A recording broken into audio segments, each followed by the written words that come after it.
Unajua ni kwa nini ndoa nyingi za siku za sasa zinavunjika? Zinavunjika kwa sababu wanawake wapo kwenye comfort zone. Yaani mwanamke wa sasa anaamini kuwa akishaolewa amemaliza lile jukumu la kujifunza kuwa mke bora. Umeshaona?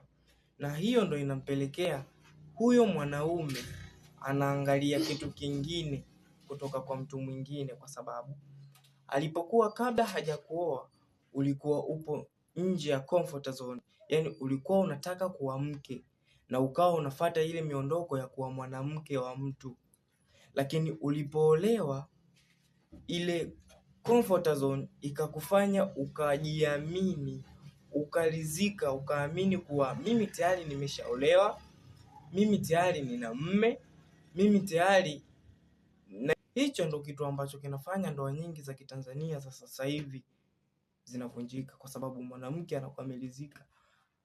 Jamani, hili ni darasa huru, mwandishi wako ni mimi hapa Dutch B.